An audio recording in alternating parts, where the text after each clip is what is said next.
Beaming to you from the Plastic Microphone Studios, deep in the heart of Cajun country. This is Fave 5 from Fans.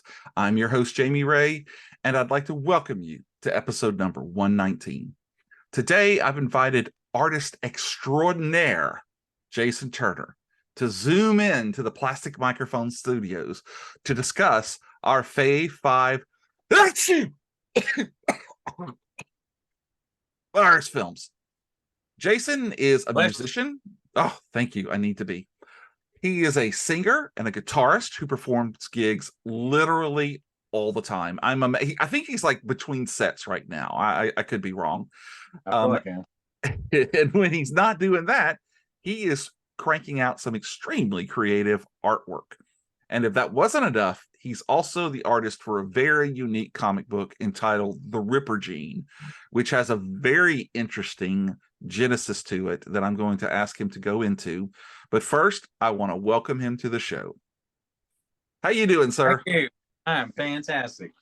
Awesome. That was a great intro. Yeah, it's because you're an amazing artist. You really are. I mean, the stuff that you put out at those shows is really something else. Well, thank you. I appreciate that, especially coming from you. And does it sound sincere? I've been practicing. I have a mirror. Yeah, like as much grief as the two of us give each other. Like, I don't know right now. No, I really do. You know, we do give each other grief because it's fun. You know, if I didn't like you, I wouldn't spend time, messing with you. But you do crank out some, not just some really great artwork, but man, every time I see you at a show, you've got another piece or two pieces that have come out, and you've got the comic going on.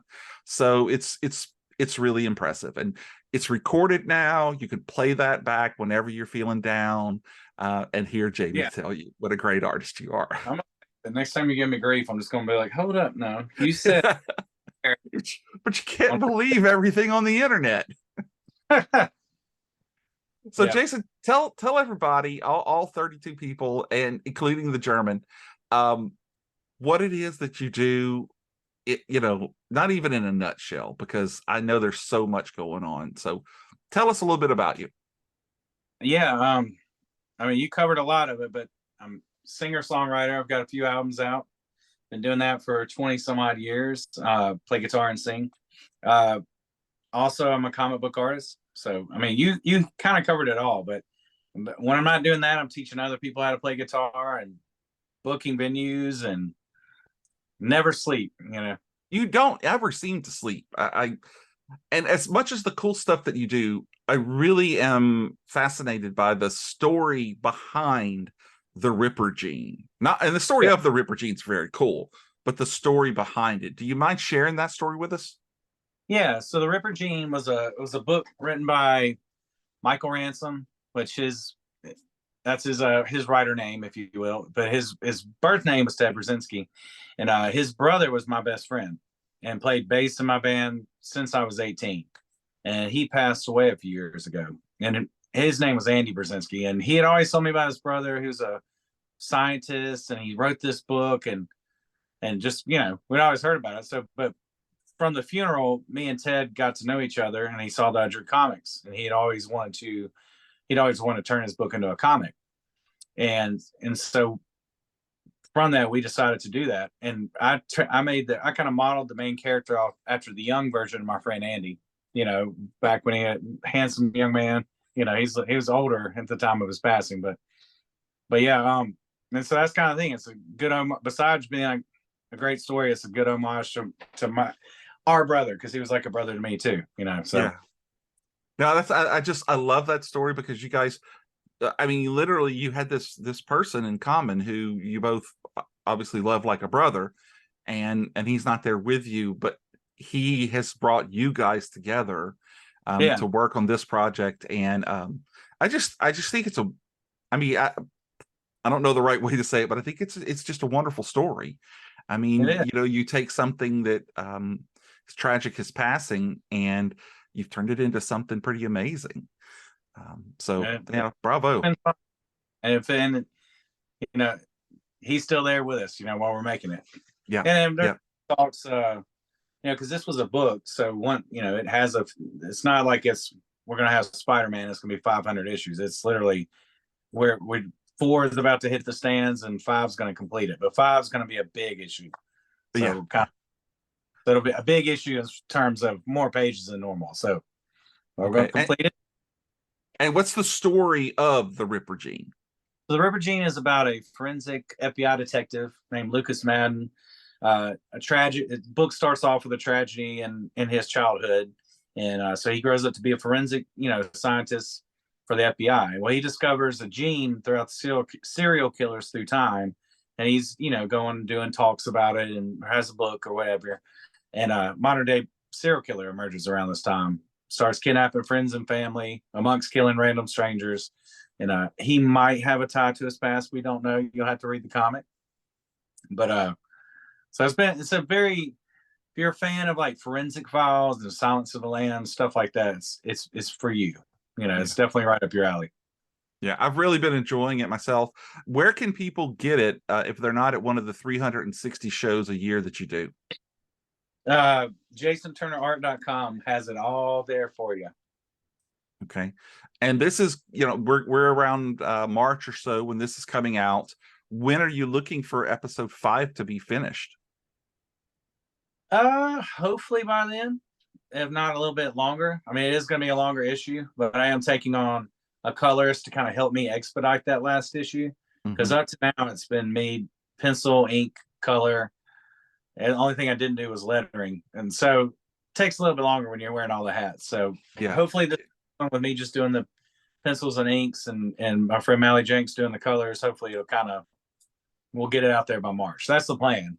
But, well, we'll have links in the show notes so you can check it out. If it's already out, you got a link to it. If not, they come out on Kickstarter. It'll come out on Kickstarter.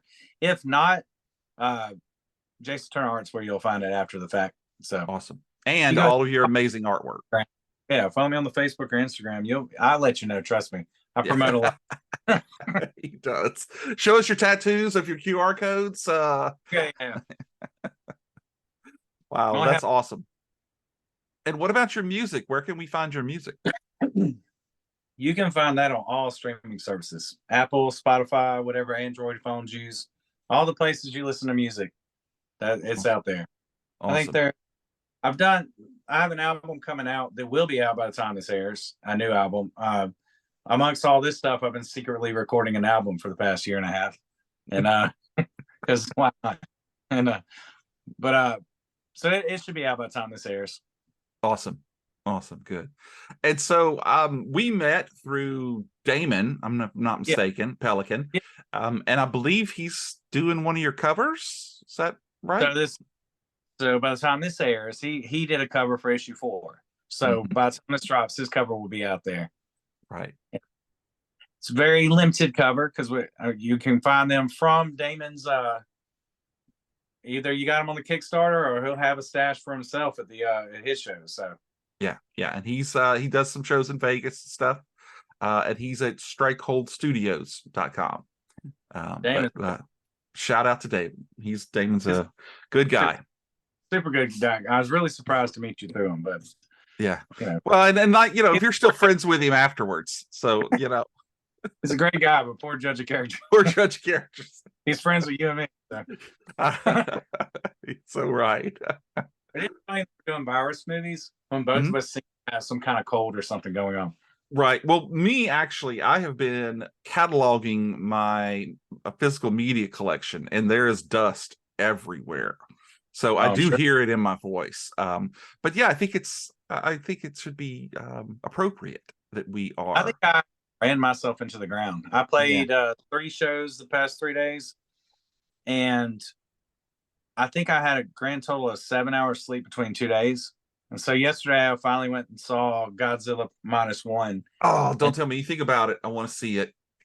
Oh, I won't tell you a thing about it. I'm just going to tell you it's a masterpiece, and you need to quit wasting your time and go see that movie. Yeah. It was. But during that, from the lack of sleep, I started feeling sinuses. I started feeling achy. I'm like, I'm getting sick. Turns out I needed to go to sleep because once I got good nights, back to normal. But it's amazing what a good night's sleep will be. Are you watching Monarch? I am. Yeah, I'm enjoying that. I'm loving it. Got a Godzilla Kong movie coming out. I'm like, I know. Man, Gee, so much keep, stuff. keep it It's coming. monstrous what they're doing. But don't. All right. Well, we came up with doing the virus films after you picked from a list. So I am interested, what was it about virus films that you latched onto and started multiplying and replicating? Well, I've always been a germaphobe. It's like Howie Mandel. I'm like right here. Just because as someone who has sang for a living since I was 21, getting any kind of anything going on has always made me paranoid. I'm like, Right. because it takes me out the game. It's like you can go to work with any job except singing when you're sick, you know. So it's like I've always been very paranoid of getting sick. And Gotcha. but also I'm a huge zombie movie fan. Speaking of my friend Andy, that was like it's weird when like you lose somebody that close. Like we would watch something. I swear, the two of us have seen every zombie anything there ever. Like things that you shouldn't watch, they're so bad. We have watched them. Yeah, redneck zombies. Still, like I pick up my phone, like, hey man, you know. Yeah. But virus movies kind of lend to that world too.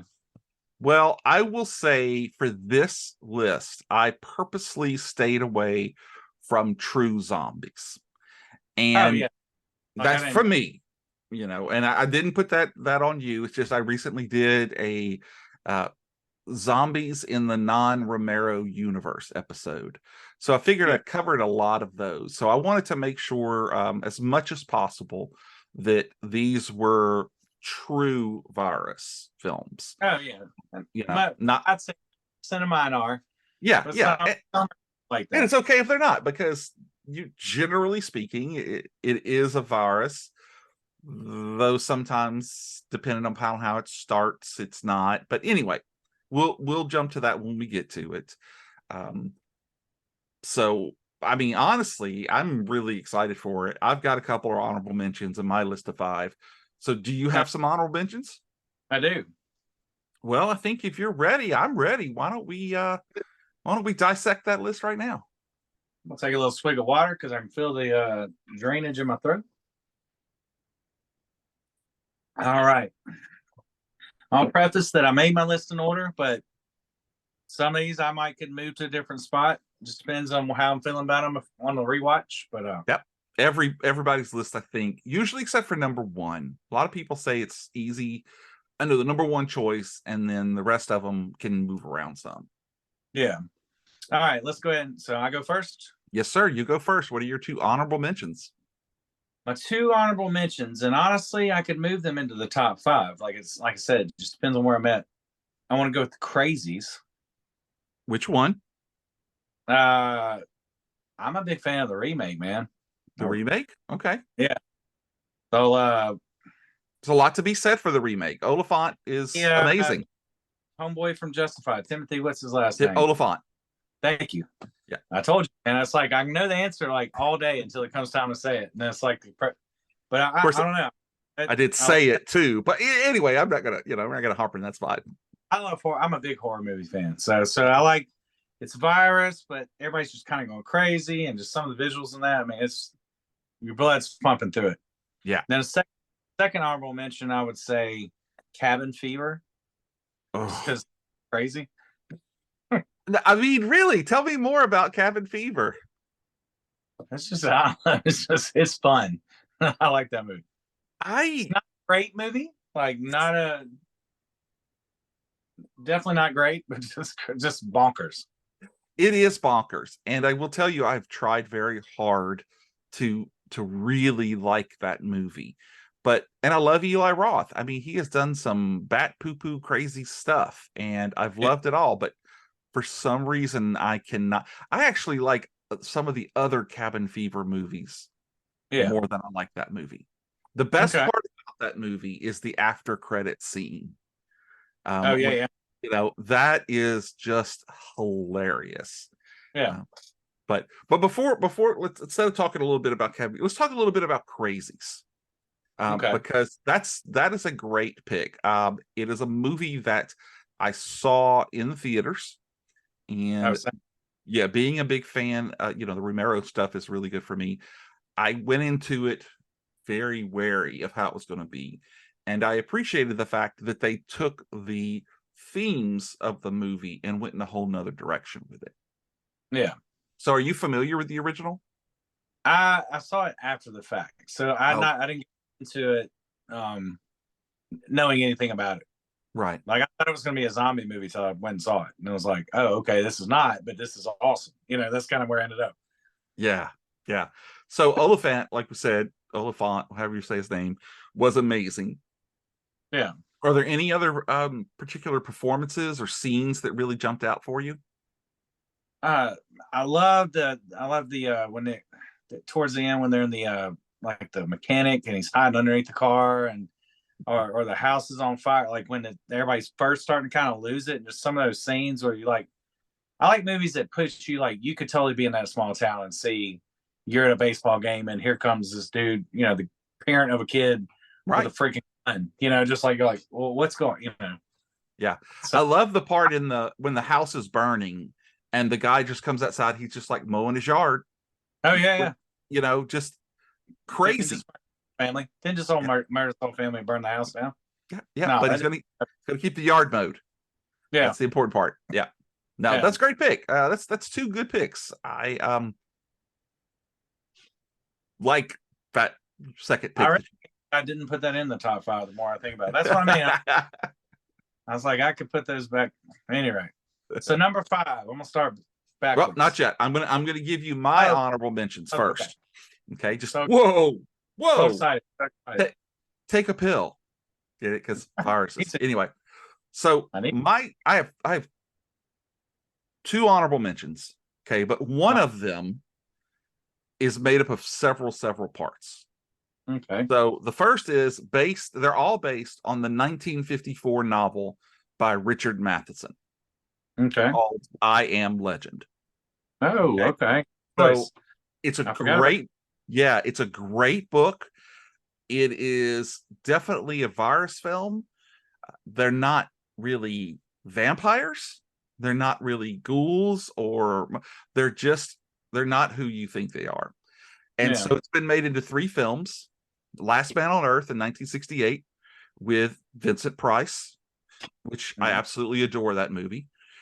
The Omega Man in 1975 with Charlton Heston, with the zombies with the albino froze, just amazing. And then I Am Legend in with He Who Must Not Be Named. I forget, is Will Smith canceled right now, or is he not canceled? I don't know. I forget who's canceled these days. Maybe he's uncanceled. I think everybody's turning their attention to Jada these days. There you go. So who knows? I love all 3 of the movies for different reasons. I really enjoyed the last one with what they were finally able to do with CGI. Some of it may be taken a little bit too far, but the scenes and the way that he works with the German Shepherd Samantha, Sam, and the different endings of the movie, they were all very good. And I like the way that it was kind of done in flashbacks, like some of the other movies were. Omega Man is just a hilarious romp. I mean, you cannot take that movie seriously, but it's a lot of fun. But I feel like the original Last Man on Earth, and of course, spoiler alerts for a movie, back in 1960 and 68. I really, really felt for Dr. Robert Morgan at the end when he finds out that all of this time, all of the work that he had been doing to quote unquote save humanity and to kill these monsters, when he finds out, in fact, he's the bad guy. He's been killing people who basically are still alive, but just in another way. And instead of working toward healing them, he was putting them all, in the grave and burning them. And it all sticks with me every time I see that movie. And it's beautifully shot in black and white. And that's got to be one of my most honorable, as Worf would say, mentions. The other one is a film called Bird Box from 2018. Oh, yeah. Yeah, are you familiar with that one? Yeah, Sandra Bullock. Yeah. A world plunged into darkness where the mere act of opening your eyes could lead to your demise. And not just a nice blow up into a million pieces demise, but you go crazy and commit suicide or murder or anything. And so, if you're not familiar with this film, it's on Netflix. Sandra Bullock plays Mallory, a young woman who along the way picks up two children, boy and girl, and they're making their way toward a sanctuary. And the story is told in a bunch of flashbacks where we see what first happens and how it leads them to get to where they are.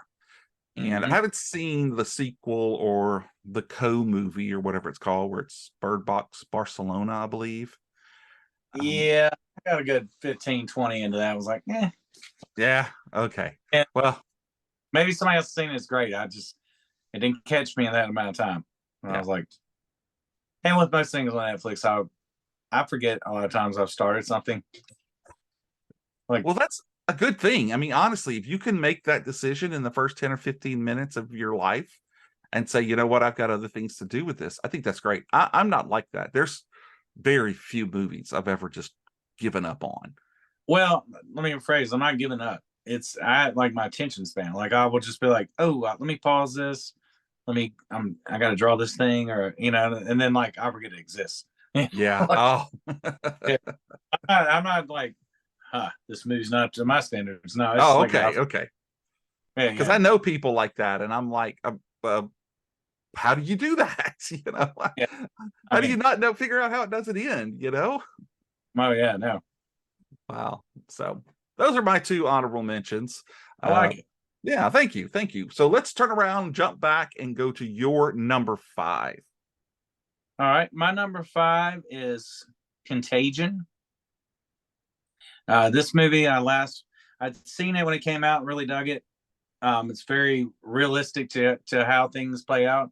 And the last time I saw it was about the first week of the shutdown for COVID-19. I decided that was a good movie to watch. I still remember there's a scene, and once everybody starts kind of losing their minds, there's no truth there.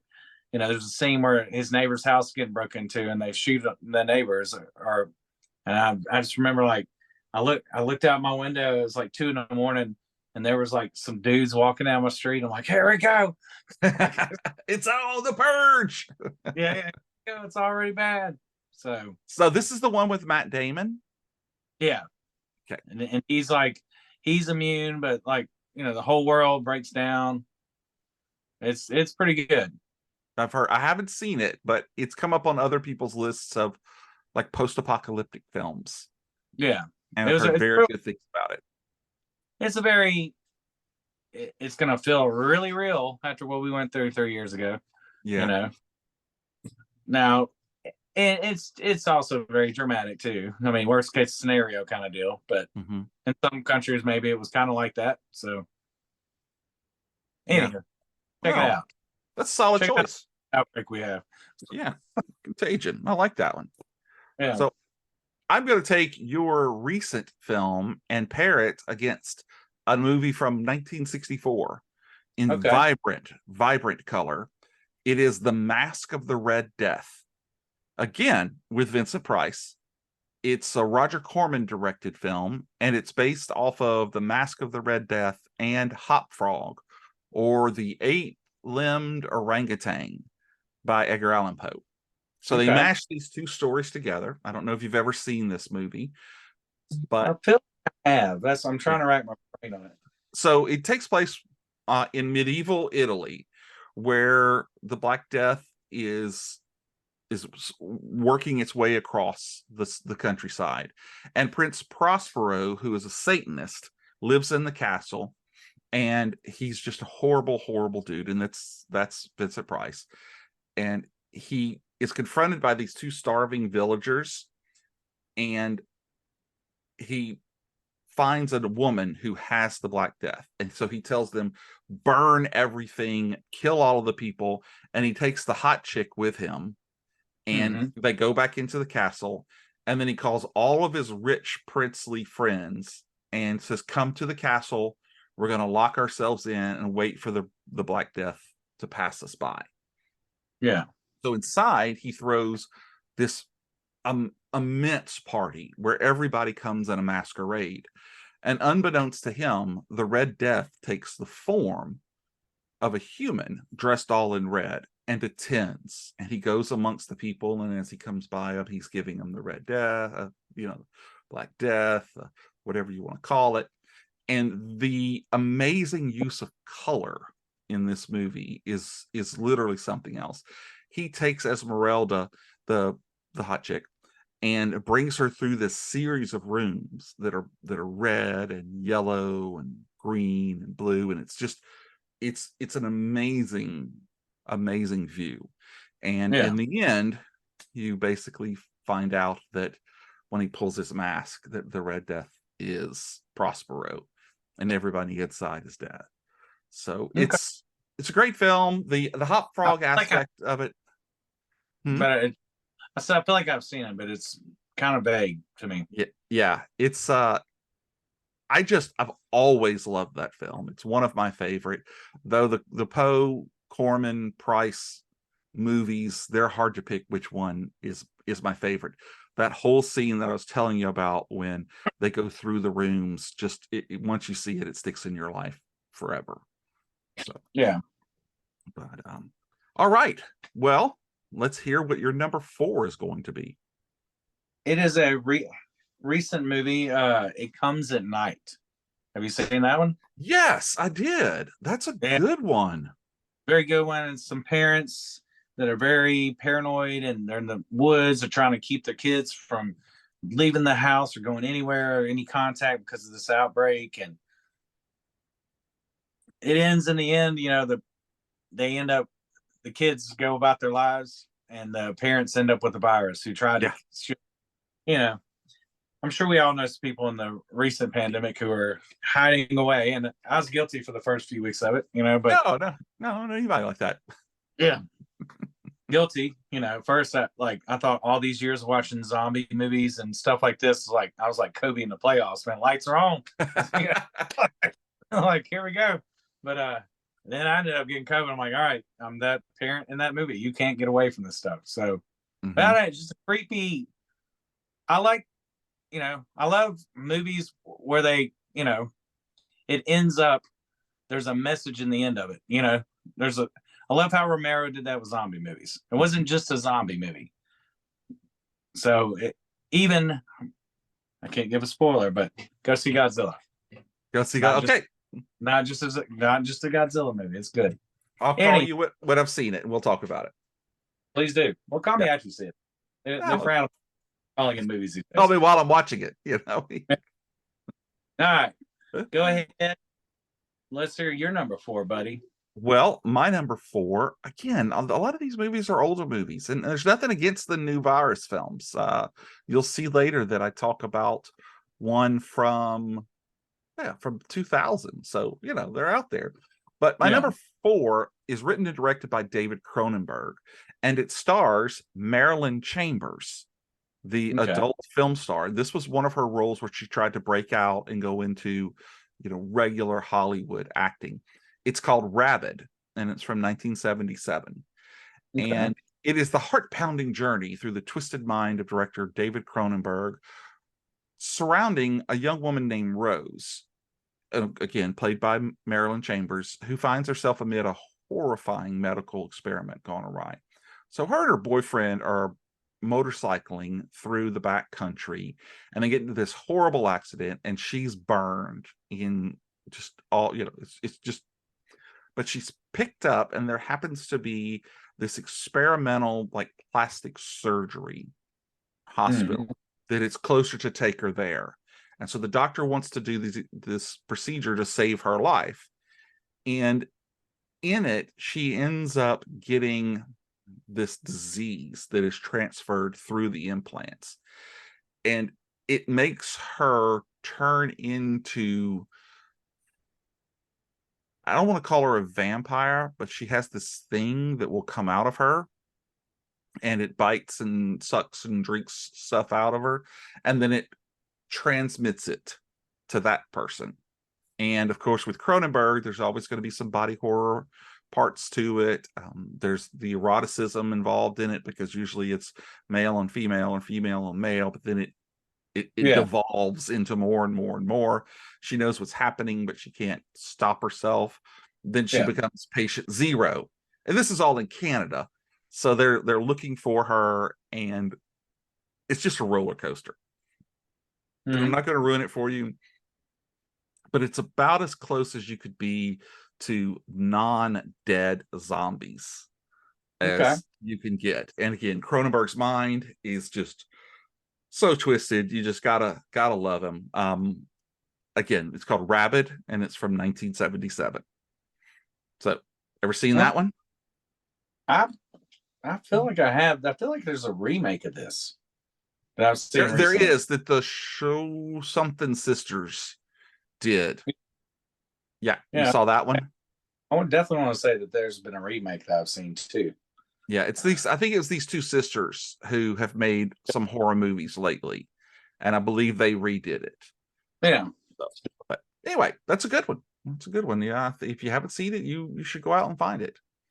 If nothing else, just for the motorcycle accident part. Okay. All right. Yeah, so we're now on your number 3. A modern day classic, Outbreak. Yes, good one. Ironically, speaking of the pandemic, and the when I did catch COVID the first time, and you still had to be like, that meant 14 days you weren't doing anything, even though after about after the third day I was like, yeah, I don't feel sick anymore. Doesn't matter.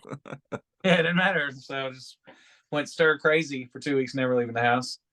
So ironically, thinking of this movie, and the 14th day of getting out of quarantine from COVID, I had my first show back, like music show.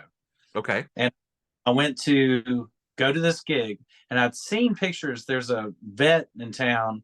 He owns a monkey. And so he'll go to bars and the monkey's hanging out. Now, I'm an animal lover. I've always wanted to meet this monkey. So I go to this gig. First day out of quarantine, the monkey's looking at me like this. We're going to be best friends. He's right on the stage. So I walk up, monkey runs up my arm. Long story short, I'm like, can I pet your monkey? They're like, of course. Touch him. He bites the I curse in the show. Bites the living explode out of my ear. And I'm like frozen. And there's blood going down my neck. And the lady was just kind of, she'd been throwing, I guess, I don't know. I won't say she was, but it seemed like it. She's like, did it get you? I'm like, you need to get your monkey. Yeah. For how far I can throw still. Grab your monkey, woman. Yeah. And then he didn't take any of your ear, it looks like, just punctured some holes in it. He got it good. And I will say, a monkey bite feels like a grown man punching you as hard as he can. And what's funny is after that, so she's like, don't worry, we're vets. He doesn't have AIDS or herpes T, which kills you instantly. I'm like, what? I wasn't thinking about none of that. Now he's got monkeypox probably. And I went to the pharmacist at a Walmart, and she was a nice Asian lady, and I like to make jokes, so I was like, I called a buddy of mine as a doctor. He called me in a cream, which he later told me was for dog and cat bites. He's like, I don't know, never close enough. But I told the lady about the monkey bite. She calls me later that day. She's like, my husband is in charge as the head of UMC, which is a hospital here. He's the head of infectious diseases there. And I told him about your monkey bite. He says, if you have fever or anything, you need to go to the emergency room immediately. I'm like, oh my God. And all I think about is this movie, Outbreak, and this monkey, this patient zero. And now you've got this craving for bananas all the time. I don't understand it. My calcium's great these days. But what's your number? Well, my number 3 we've discussed earlier, but it's not an honorable mention. It's my number 3, and it is the original Crazies from 1973. Yeah. Another George Romero film that's not about zombies. It's like I said, I saw it back and loved it equally as much as the original. It's a completely different film in that this one focuses on the crazy of the people, not so much the violence of them. And then you've got the story of them working on Trixie itself. And I think one of the things about this movie is that not only do they focus on the crazy of the people, but the craziness of the army's efforts to put a stop to it. You've got several people, David, Clark, Judy, gosh, I can't remember the other girlfriend's name, but you've got these people who are struggling very hard to keep it together. And then later on, when they meet a father and a daughter, and you think everybody's okay, and then one by one they start to just lose it. And the scene with the father and the daughter just shook me. And still, I mean, there's not even violence to it. It's just what this disease can do to people and make them. And you have the same thing where the guy sets the house on fire and he's just kind of out and about. And I think one of the most heartbreaking parts of it was when David has to take his girlfriend Judy and tries to hide her and puts a whole bunch of cinder blocks to kind of like fortify her so that no one can get to her, and her little hand is just coming out, and she's just there's so many parts of that movie that really just stick with you.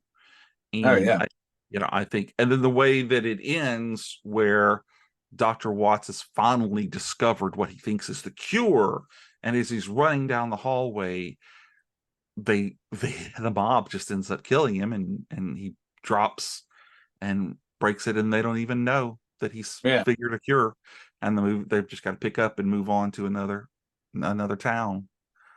And it's crazy. That's all I could say. It's crazy. All right, well, we're at the part of the show where I get to use the word penultimate, because Jason, we are at your penultimate favorite virus film. I paid $5 for that earlier in 2023, so I have to use it every episode. Are we not at number 2? Yes, sir. All right. Maybe I don't know penultimate. It means the second. So it's kind of a 2 movie blurred as one. Ooh, look at you breaking the rules already. Yeah, that's like a pro. Mm-hmm. The 28 days, weeks later movies. So this one, and I'm kind of, it's kind of, they're not zombies, but they're zombies, from a rage virus, and from a monkey. Yep. And I personally, I don't know why I love, and well, I guess we all do. We always love this post-apocalyptic, the world has ended. What are you going to do with it? That's why I said, like, when COVID hit, I was like, boom, been waiting.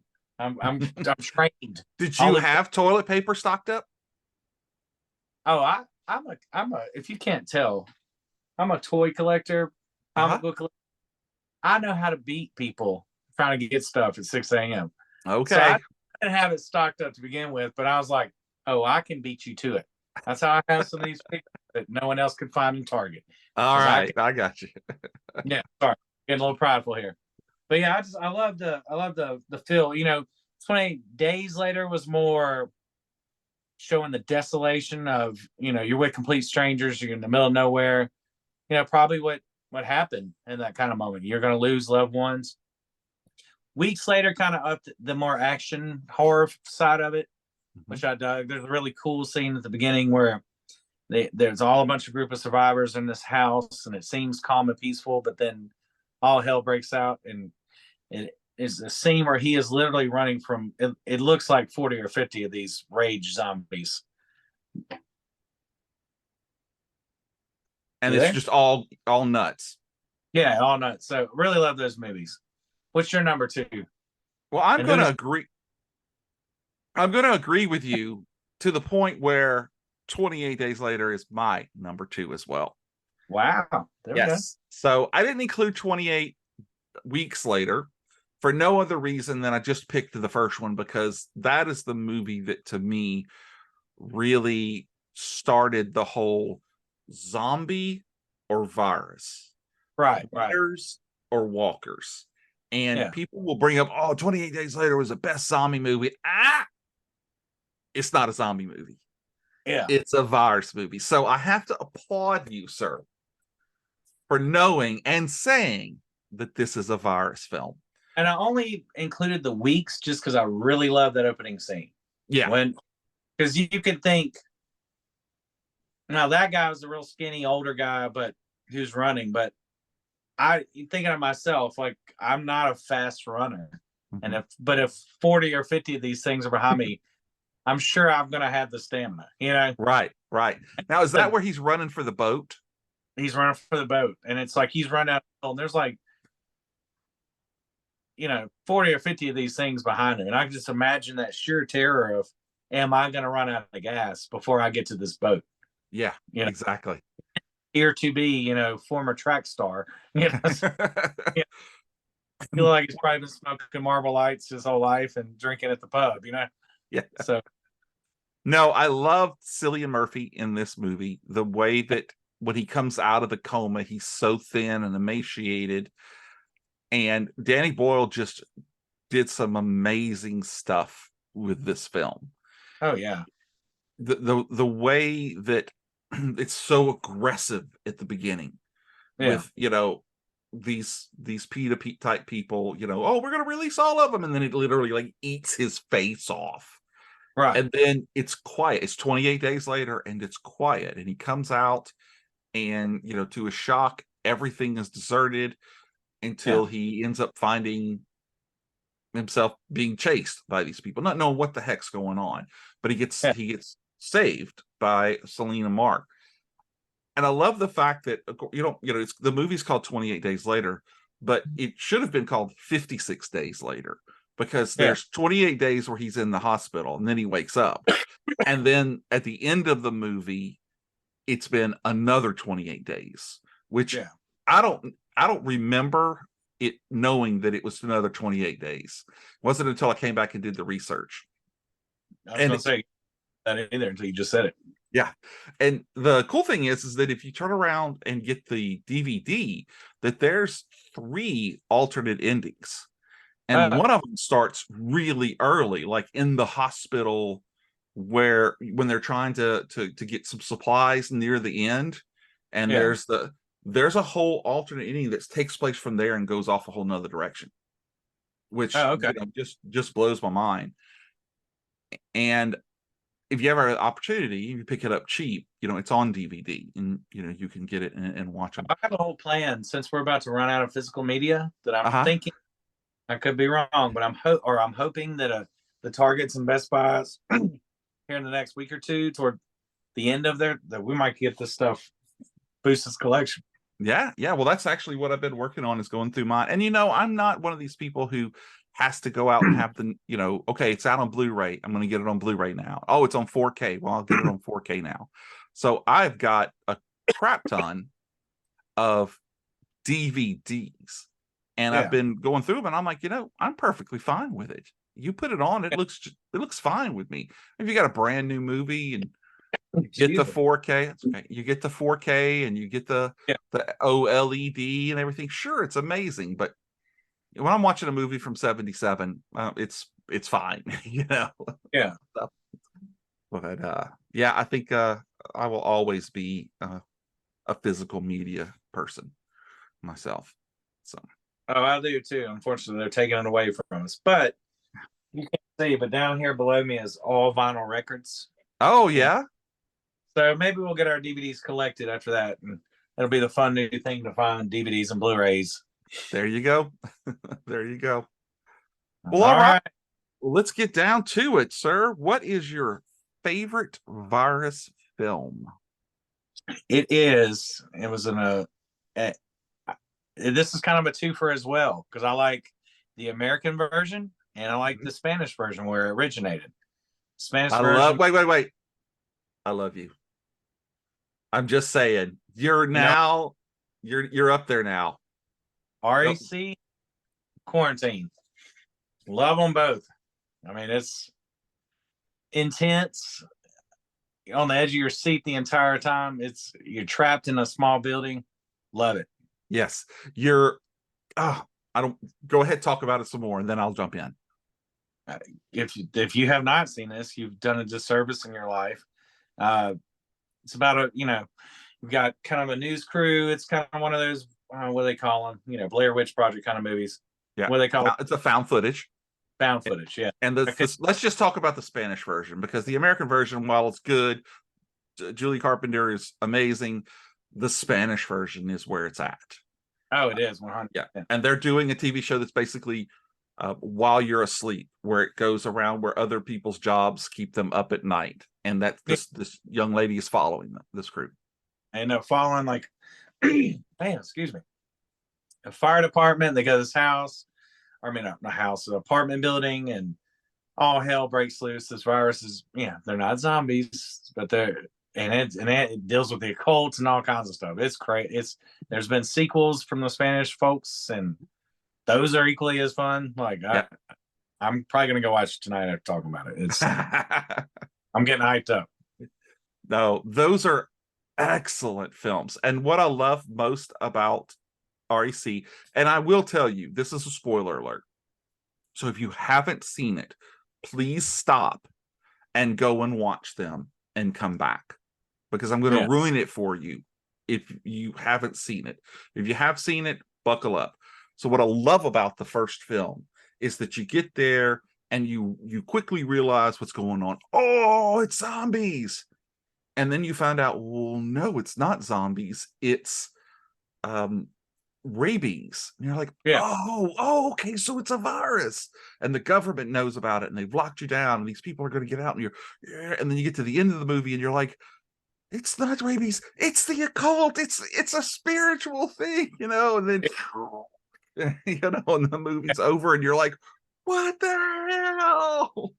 And it is crazy. Now, I saw that movie on, someone had gotten me a copy of it when it was just out over in Spain. It hadn't been released yet. And I had a little bitty, like 5-inch screen DVD player. And I sat in bed in the dark. Tina was asleep next to me, headphones on, watching that film in complete darkness. Oh, dude, wow. It was the way to see that movie. Oh yeah. Gosh. My friend Andy, I told you about, that was our big thing. I mean, we went and saw Quarantine. I want to say he had seen REC before. I had not. So we saw Quarantine, and I immediately went and found how I could watch REC. And I was like, this smokes that one that I just loved, Yep. And then I've subsequently watched all the sequels, and I mean, those are my jams right there. Yeah. I will say the Quarantine 2 movie is weak, but even REC 4, I think it is, where it's on like a ship or something out, and you find out it's all, but even I really enjoyed that one too. It's taking in different ways. Yeah, and I was gonna say, those movies, what I loved about them, I'm a huge Resident Evil video game fan. Horror is like what I want to watch. It's what I want to play on when I play video games. It's I mean, I'm not drawing a survival horror comic, but there might be one day. But yeah, like, so I mean, it's been that movie reminded me of Resident Evil. Like, they copied, but it's like that vibe. Oh, it's a whole mystery. It's not just a simple, we're running from these things. It's mindless. Yeah, like Cabin Fever, I said was fun. It's mindless. There's not. But this is like, oh wow, like you said, it's rabies. Oh no, it's not rabies. It's an occult. Yeah, I do find zombie movies never go, these are probably those zombies we've heard not exist in zombie movie worlds. Yeah, exactly. And some of them do, and some of them don't. And so it's interesting. Return of the Living Dead is one of the best metas before meta was a thing. When they find out later that headshots don't kill them, and then he's like, oh, the movies lied to us. Yeah. No, this is you get my seal of approval on this one, sir. Well, thank you. You are very welcome. I was just telling my daughter yesterday how she needs to see these movies. I'm like, I'm She- telling you, this will scare the crap out of you. Yes, it will. And again, darkness is better. I prefer it with subtitles because when you listen to it dubbed, you don't get the same level of emotion Right. from the characters, but some people just can't stand that. And so Yeah. they have to listen to it dubbed. I might have trained her on subtitles with Godzilla because she's 15, so Uh-huh. I like to read and like yes, you Oh, just how's it going to be when there's like action going on? I'm like, well, the reading during action will be oh, Godzilla! yeah, nothing to really worry about catching the story points of that. Yeah, That yeah. Well, that's awesome. Raising them up right. I can appreciate that. So, yeah, well, definitely go see that, guys. Well, this is March, so you've already seen it. What do you think? I've already seen it. Oh, I thought it was amazing. I can't wait for the next one. I'm actually 23 Godzilla films in now. It's been amazing, you know. They can quit coming.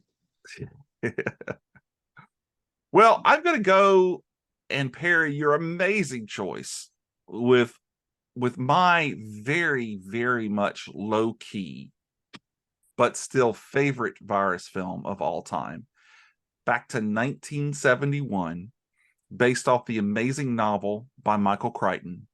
I am talking about the Andromeda Strain. Oh, okay.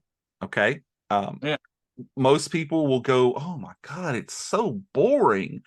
I could not disagree more. This movie is about one of the slowest burns that you can ever. It's a mystery. Hmm. It does have action, it does have subterfuge. It's just so much fun. Now, have you seen it? I don't believe I have seen that one. I'm familiar No. with the book. Okay. And there was a remake in early 2000s with Andre Brower, I believe. Okay. And I did see that, and it was fine. So if you're familiar with the story, it's a U.S. satellite crashes outside of Piedmont, New Mexico, and Yeah. all of the residents, except for two people, are immediately found to be dead. Okay. There is a baby, and there's an old town drunk, and those two people survived. So they go out and they discover that the satellite actually has brought something down with it. And Okay. this thing attacks the blood, and it turns it and crystallizes it and turns it into a powder. So an elite team of people are brought together into a Nevada facility called Wildfire, and they're like 5 or 6 layers deep, and they're all told that there is a nuclear bomb in this facility, and if this thing gets out, the bomb will go off, wiping it out. Oh, And wow. again, it's a mystery because they're trying to figure out what the disease is and how to stop it, and why the old man and the baby aren't affected by it. And if you haven't seen it, I really do suggest you go out and watch it. It's a long movie. I think it's almost 3 hours long. And they find out right literally near the very end of the movie what kept those two alive, and are able to replicate it and stop it, dismantling the bomb like seconds before it goes off. Yeah. So it's a great, great, great film. Again, it is the polar opposite of REC and Quarantine. Yeah. But one of the reasons why I think I love it so much is one of the very, very early episodes of $6 Million Man. Had an episode called Population Zero, I believe. Yeah. And it uses scenes from this movie in that episode. So Yeah. anyway, that's just all. I'll watch it no matter how, whatever. If it's on, I'll catch it right where it is and start it. And all I can say is clean your equipment. Take all Okay. the paper out of your equipment. You save the universe. All right. Well, that's it, sir. Well, man, thank you for having me. You're welcome. Have you been on podcasts before? I've been on a few of them. You have? Well, you have. Say again. I said none as good as this one. It's one of my favorite. I am honored. Thank you. I did enjoy it. You're a lot of fun. I got your Venmo earlier to say that, so Good, that was. good. Well, obviously, you're not supposed to say it. I'll cut that out. Oh, bad, yeah. my bad. No, it seemed very sincere though. Thank you. It was well worth it. Exactly. So you and I will be seeing a lot of each other this coming 2024. Yeah. I'm taking the show on the road. I'll be Good.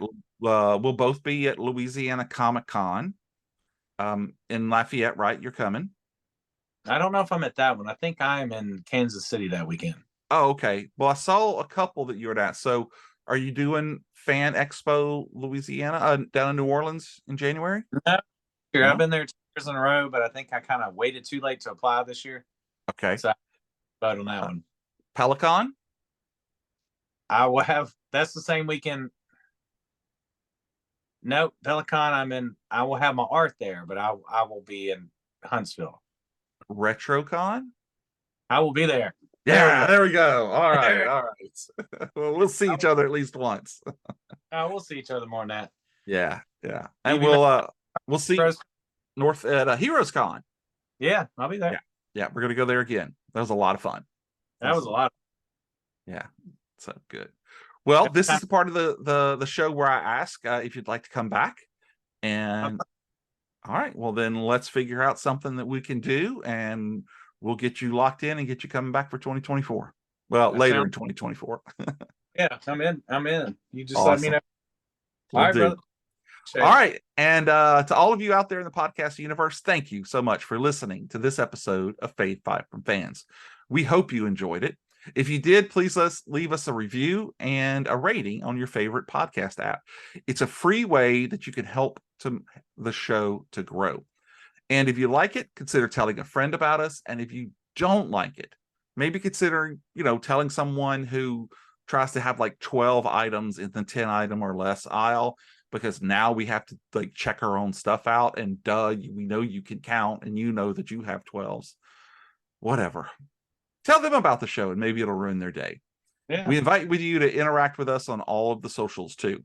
New episodes come out every Friday, so be sure to subscribe and follow us so that you can catch all the episodes. And don't forget to look for our other show, Complete Disarray with Jamie Ray, where we take one topic and we ramble on and on and on about it. I mean, but in a good way. Totally, it's a good way. Yeah. And remember, folks, it may not be the best, it may not be the most popular, but if it's your favorite, then it's good enough for us. Thank you for joining us. Jason, take us out.